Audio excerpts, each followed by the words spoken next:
बाबा जी और हजूर जी की प्यारी संगत जी, राधा स्वामी जी, स्वागत है आपका हमारे चैनल भजन मार्गम में। संगत जी, हम सब यही चाहते हैं कि हम अपने सद्गुरु के प्यारे बने, भजन सुमिरन के माध्यम से आत्मिक यात्रा में निरंतर आगे बढ़ते जाएं और अंततः उस परमपिता की गोद में जाकर समा जाएं, जहां से फिर कभी 84 के चक्र में लौटना न पड़े। यही तो जीवन का वास्तविक उद्देश्य है, यही तो मनुष्य जन्म का सार है। संतमत हमें उसी परम सत्य तक पहुंचने का सुंदरतम मार्ग सिखाता है। यह कोई कल्पना नहीं, बल्कि आत्मा को परमात्मा से मिलाने का विज्ञान है। यह हमें सिखाता है कि किस प्रकार प्रेम, श्रद्धा और पूर्ण समर्पण के साथ मालिक की भक्ति करनी चाहिए। हमारे सतगुरु ही हमें इस मार्ग का रहस्य बताते हैं। वे हमें भजन सुमिरन की वह युक्ति प्रदान करते हैं जिससे सीधे सचखंड का द्वार खुल जाता है। अब ये हमारे ऊपर है, हम कितनी मेहनत करते हैं, कितनी लगन और निष्ठा से चलते हैं। मालिक ने तो सब दे दिया है, नाम, मार्ग और अपना प्रेम। अब हमें एक सच्चा शिष्य बनकर अपने आचरण से सिद्ध करना है कि हम उस दया और कृपा के पात्र बनने योग्य हैं। सूरत शब्द योग मालिक से मिलने का सबसे सुंदर, सहज और शक्तिशाली साधन है, लेकिन इसमें सफलता पाने के लिए यह आवश्यक है कि साधक पहले स्वयं को पूरी तरह गुरु के हवाले कर दे, तन मन धन सब कुछ समर्पित कर दे और केवल वही करे जो गुरु आज्ञा दे। जब साधक भीतर और बाहर से मैं की भावना को मिटाकर केवल तू ही तू का भाव रखता है, तब उसका हर श्वास सिमरन बन जाता है। यही वह अवस्था है जहाँ से मालिक की कृपा का दरिया बहने लगता है। इसीलिए कहा गया है, जब खुदी से खुद को मिटा दिया तब खुदा को पा लिया। साधना में सफलता केवल हमारी कोशिशों से नहीं मिलती, बल्कि उस पर मालिक की रहमत का पर्दा भी होना जरूरी है। हमारी मेहनत एक दीपक है, पर उसकी लौ को जलाए रखता है मालिक का प्रेम। इसीलिए हमें कभी कोशिश में ढील नहीं देनी चाहिए। हमें अपने भीतर ऐसे दैवी गुणों को जगाना होगा जिससे मालिक प्रसन्न हो। वे गुण हैं जो आत्मा को ऊंचा उठाते हैं। जब हम इन गुणों से अपने जीवन को सजाते हैं, तब हम मालिक की कृपा के पात्र बनते हैं। संगत जी, जरा सोचिए, जैसे एक छोटा बच्चा चाहे कितना भी नासमझ या गलती करने वाला क्यों ना हो, लेकिन जब वह सच्चे मन से रोकर अपनी माँ को पुकारता है, माँ मुझे संभाल ले, तो माँ भागकर आती है और उसे अपनी गोद में भर लेती है। वैसा ही तो रिश्ता हमारे सतगुरु का है।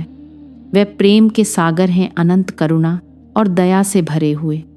हम चाहे कितने भी भटके हों, कितनी बार गिर चुके हों, पर यदि सच्चे मन से पुकार लें, सतगुरु मुझे थाम लो, तो वे बिना विलंब हमारे पास आ जाते हैं, हमें थाम लेते हैं, हमें संभाल लेते हैं।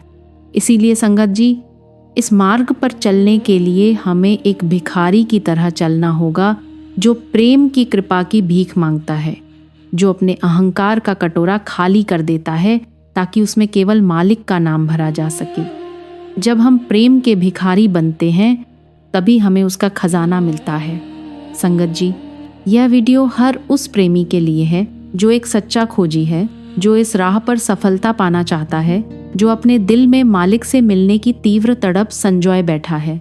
इसलिए आपसे विनती है कि इस वीडियो को पूरे प्रेम और ध्यान से देखें, क्योंकि इसमें कही गई हर बात आपके भजन सुमिरन के मार्ग को और स्पष्ट करेगी और आपकी साधना को गहराई देगी।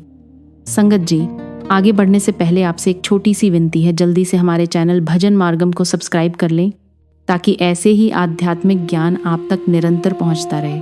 चलिए संगत जी, अब जानते हैं वह पहला गुण जो एक साधक के भीतर होना अत्यंत आवश्यक है, और वह है दयालुता का भाव। मालिक स्वयं दयालु है और वह अपने सतगुरु में प्रकट होकर इस दया के स्वरूप को हमें अनुभव कराता है।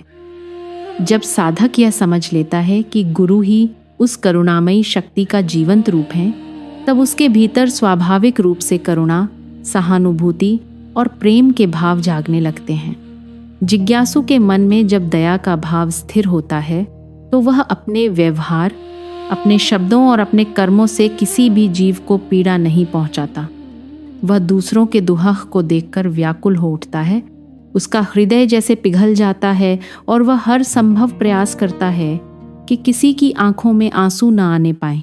ऐसा साधक कभी किसी का दिल नहीं दुखाता, न कटु वचन बोलता है और न ही अपने कर्मों से किसी को चोट पहुंचाता है। उसकी वाणी मधुर बन जाती है, उसके बोलों में ऐसी मिठास होती है जो सुनने वाले के हृदय को शांत कर देती है। संगत जी, जब हृदय में दया का दीप जलता है तो धर्म अपने आप जन्म लेता है। गुरु नानक देव जी ने भी यही कहा है, धर्म का आधार दया है। जैसे गाय का बछड़ा होता है, वैसे ही धर्म दया की संतान है। जिस हृदय में दया है वहीं सच्चा धर्म बसता है। ऐसा व्यक्ति सदा प्रसन्नचित्त रहता है। उसके चेहरे पर मुस्कान और भीतर शांति का सागर होता है। वह किसी से बैर नहीं रखता, बल्कि सबके लिए मंगल कामना करता है। सर्वे भवन्तु सुखिनः। उसके अंतर से संसार के लिए केवल भलाई और शुभ विचार ही निकलते हैं। वह किसी के दोष नहीं खोजता, बल्कि सब में मालिक का अंश देखता है।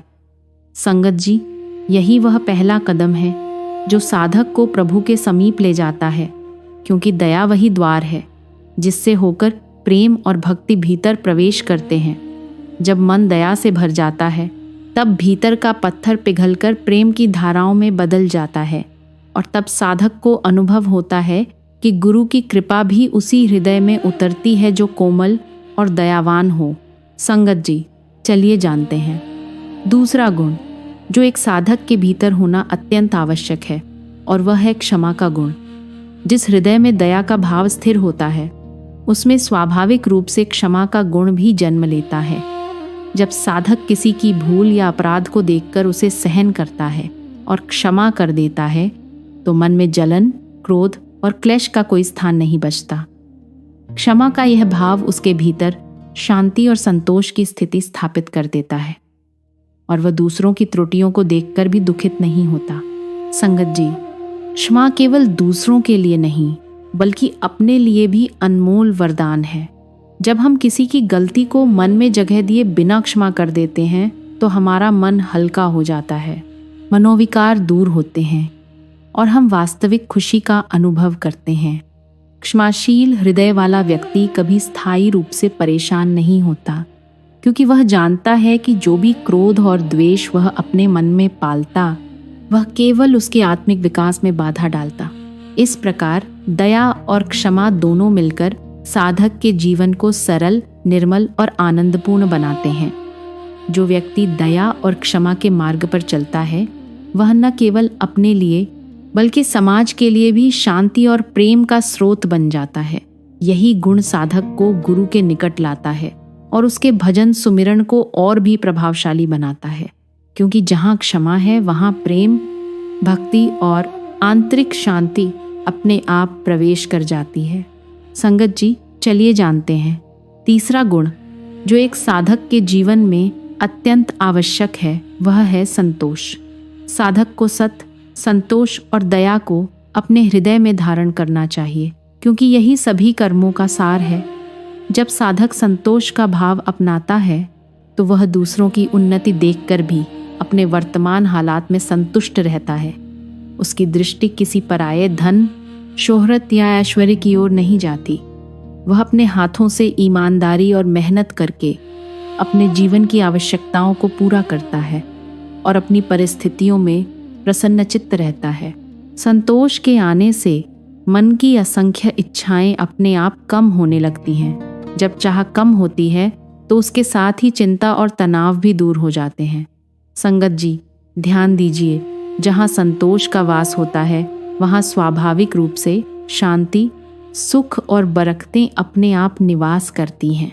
साधक अपने भीतर संतोष को विकसित करके न केवल आत्मिक आनंद का अनुभव करता है, बल्कि अपने आसपास भी सकारात्मकता और सुख का वातावरण बनाता है।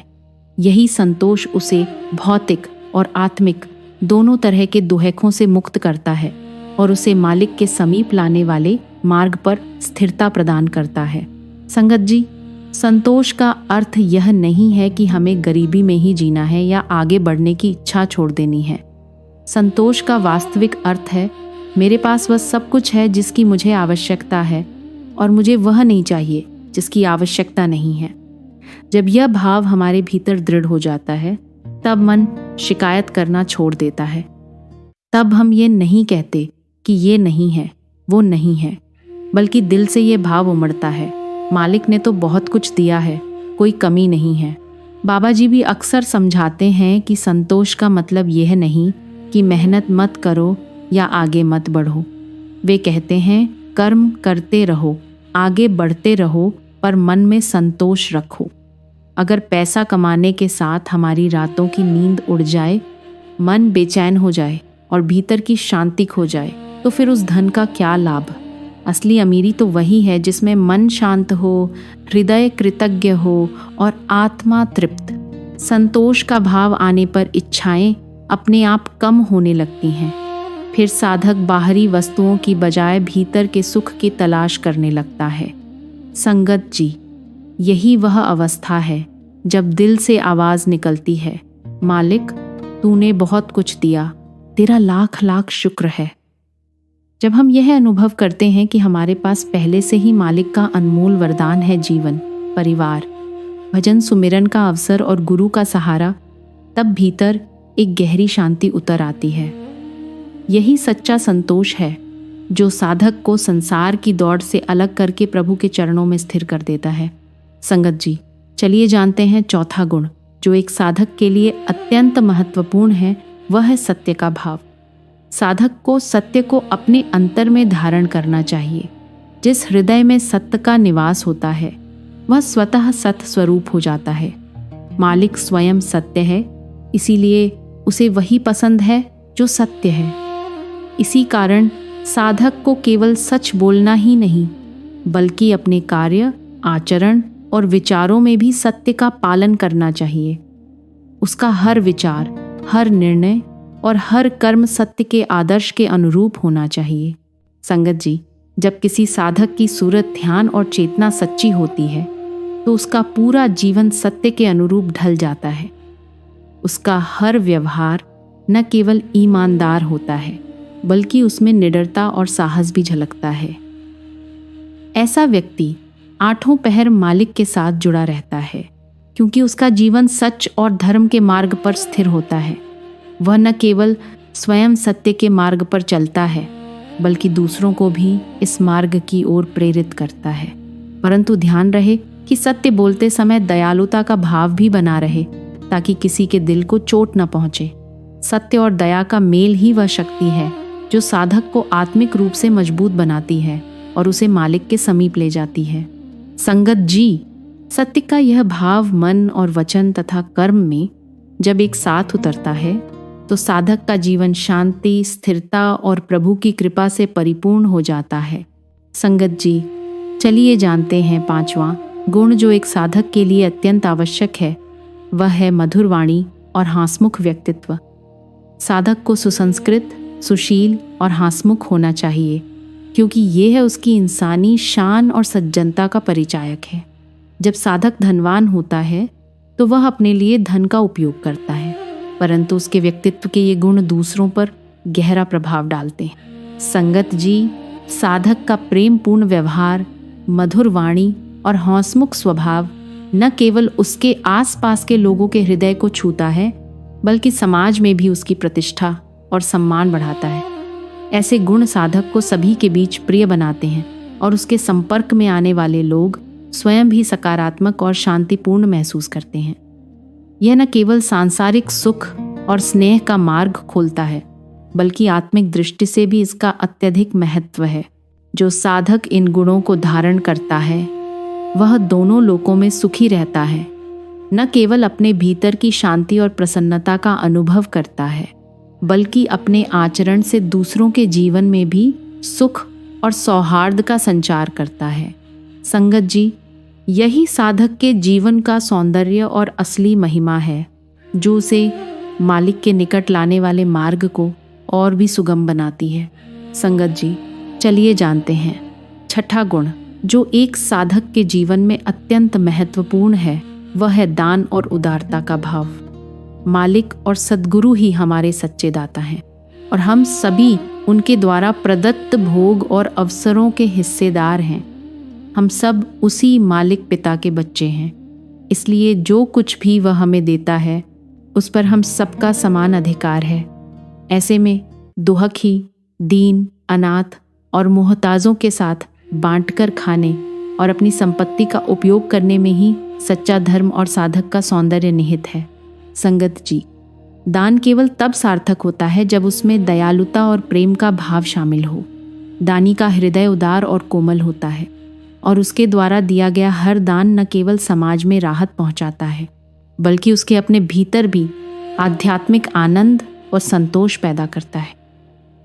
प्राचीन काल से सभी धर्मों में दान की परंपरा रही है। हिंदू धर्म में दशमांश और इस्लाम में जकात जैसी व्यवस्थाएं इसी उदारता की मिसाल हैं। ध्यान रहे कि दान देने से व्यक्ति को कोई घाटा नहीं होता, बल्कि इसी में देह और आत्मा की असली महिमा छिपी है। जब तक यह देह है, मनुष्य को चाहिए कि वह दान करता रहे और दूसरों का दुहक हरता रहे। परंतु दान करते समय विवेक का प्रयोग करना भी आवश्यक है। इसे ऐसे ज़रूरतमंदों, अनाथों और मोहताजों को देना चाहिए जो कुकर्मों में लिप्त न हों। जो साधक अपने हाथों की मेहनत से कमाई को ऐसे योग्य लोगों के साथ बांटकर खाता है, वह मालिक के दरबार में स्वीकृति और कृपा प्राप्त करता है। साथ ही दान लेने वाले के लिए भी ये आवश्यक है कि वह इसे लालच या किसी अन्य स्वार्थ के लिए न ले। इस प्रकार दान और उदारता का भाव साधक को न केवल समाज में प्रिय बनाता है, बल्कि मालिक के समीप ले जाने वाला मार्ग भी प्रशस्त करता है। संगत जी, चलिए जानते हैं 7वां गुण जो एक साधक के जीवन में अत्यंत महत्वपूर्ण है, वह है पवित्रता और शुद्धता। साधक के लिए यह आवश्यक है कि वह अपने शरीर, वस्त्र, गृह आदि की सफाई का विशेष ध्यान रखे। परंतु केवल बाहरी पवित्रता ही पर्याप्त नहीं है, आंतरिक पवित्रता भी उतनी ही महत्वपूर्ण है। इसके लिए मन और इंद्रियों का संयम आवश्यक है। साधक को अपने मन, वचन और कर्म को नियंत्रित करते हुए नाम के संयोग में रहना चाहिए, जिससे भीतर का वातावरण निर्मल और शुद्ध बना रहे। संगत जी, मालिक के भजन और साधना के लिए भोजन भी शुद्ध होना चाहिए। हलाल या किसी के खून से प्राप्त चीज़ों से परहेज करना अत्यंत आवश्यक है। सात्विक भोजन, संयमित जीवन और शुद्ध आचार ही साधक के जीवन में स्थिरता और शक्ति लाते हैं। शील यानी संस्कार, आदर्श और संयम को धारण किए बिना कोई भी कार्य, चाहे वह सांसारिक हो या पारमार्थिक, पूर्ण और सफल नहीं हो सकता। इसलिए संगत जी, साधक के लिए पूर्ण पवित्रता का अर्थ है शुद्ध व्यवहार, शुद्ध आहार और शुद्ध आचार का पालन। यही वह आधार है जिस पर साधक का जीवन स्थिर होता है और यही मार्ग उसे मालिक के समीप लाता है। जब यह शुद्धता जीवन में उतरती है, तब साधक न केवल अपने भजन सुमिरन में गहनता महसूस करता है, बल्कि उसके प्रत्येक कर्म में भी दिव्यता का प्रभाव स्पष्ट दिखाई देता है। संगत जी, जब साधक अपने आप को सभी वासनाओं और सांसारिक इच्छाओं से खाली कर देता है और दया, क्षमा, संतोष, सत्य, मधुर वाणी, दान और पवित्रता से अपने हृदय और चरित्र को सुशोभित करता है, तब वह सुरत शब्द योग के माध्यम से अपने भीतर मालिक की कृपा और आशीर्वाद को अनुभव करने योग्य बन जाता है। ऐसे साधक के शरीर रूपी बांसुरी में सतगुरु प्रेम पूर्वक अपना जीवन दान फूंकते हैं और उससे मालिक की सुरीली ताने और स्वर बजाकर संसार को ईश्वरीय मस्ती और आनंद के प्याले पिलाते हैं। यही वह अवस्था है जब साधक के भीतर आत्मिक ऊंचाइयां अनुभव में उतरती हैं और वह वास्तविक दिव्यता और भक्ति के साथ जुड़ जाता है। संगत जी, संसार के सभी पदार्थ अस्थायी हैं, वे केवल क्षणिक अनुभव मात्र हैं। हम जीवन भर इन्हीं अनित्य वस्तुओं में लिप्त रहते हैं, परंतु मालिक नित्य और अविनाशी हैं। मनुष्य वह जीव है जिसमें शरीर और आत्मा का मेल होता है। जहाँ शरीर अस्थायी है, वही आत्मा मालिक का अंश होने के कारण नित्य और अमर है। यह शरीर केवल आत्मा के उपयोग और अनुभव के लिए है और जगत का संबंध इसी शरीर के माध्यम से हमारे सामने आता है।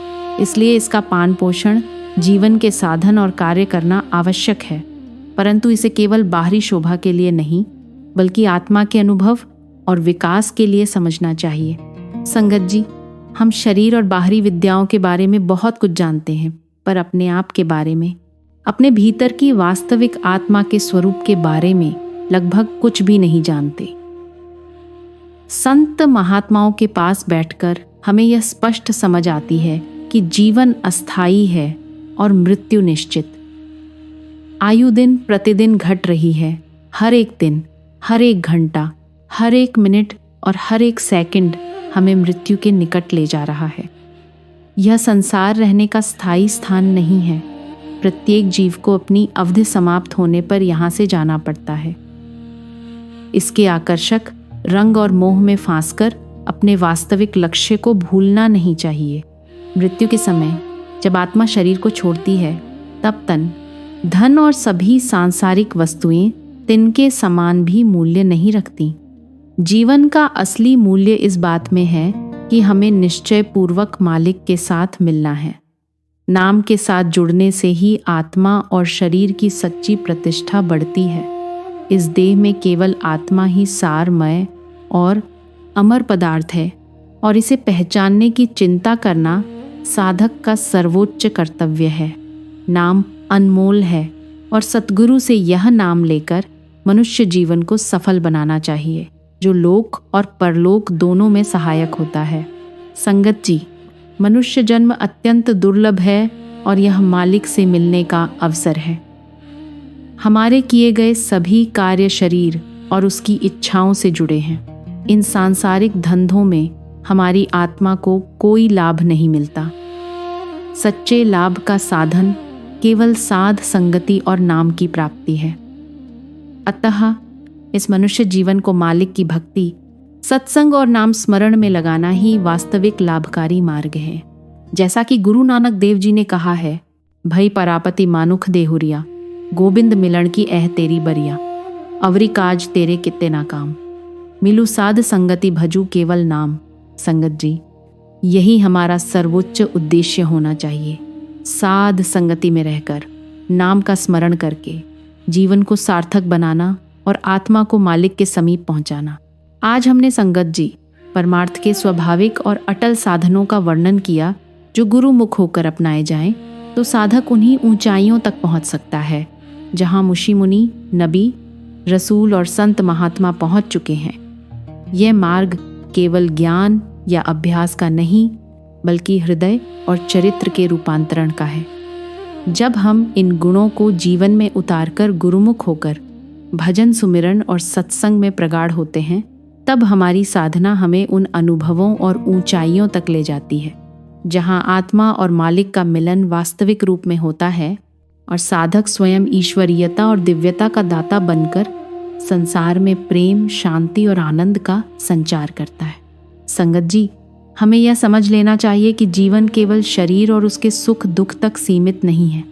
इस देह में आत्मा का निवास ही असली धन है और मालिक से मिलना ही इसका सर्वोच्च लक्ष्य है। जितना समय हमारे पास है, उसे व्यर्थ भटकने या सांसारिक मोह में गंवाने की बजाय सत्संग, भजन, सुमिरन, नाम का स्मरण और गुरु के उपदेशों पर अमल करने में लगाना चाहिए। जब हम अपने हृदय को दया, क्षमा, संतोष, सत्य, मधुरता, उदारता और पवित्रता जैसे गुणों से सजाते हैं और सत्संग में रमते हैं, तब हमारा जीवन सार्थक बनता है। यह जीवन हमें मालिक की भक्ति में लगाकर ही वास्तविक आनंद, स्थिरता और मोक्ष की ओर ले जाता है। इसलिए संगत जी, अपनी प्रत्येक सांस, प्रत्येक कर्म और प्रत्येक विचार को मालिक की ओर मोड़ें और इस दुर्लभ मनुष्य जीवन का लाभ उठाकर आत्मा को उसकी असली मंजिल मालिक के चरणों में पहुंचाने का प्रयास करें। संगत जी, अगर इस वीडियो ने आपके हृदय में कोई प्रेरणा जगाई हो, अगर आपके भीतर मालिक से मिलने की कोई तड़प जागी हो, तो कृपया इसे सिर्फ अपने तक सीमित न रखें। इसे अपने प्रियजनों के साथ जरूर साझा करें। क्या पता आपका एक छोटा सा शेयर किसी सोई हुई आत्मा को जगा दे या किसी की रुकी हुई आध्यात्मिक यात्रा को आगे बढ़ा दे। और आपसे एक नम्र विनती है, कृपया हमारे चैनल भजन मार्गम को सब्सक्राइब ज़रूर करें। हमारी ये छोटी सी सेवा की कोशिश आपको रोज़ाना प्रेरित करने की, आपको आध्यात्मिक मार्ग पर बनाए रखने की तभी सफल होगी जब आपका साथ मिलेगा। मिलते हैं अगली वीडियो में एक नए आध्यात्मिक रहस्य के साथ। राधा स्वामी जी।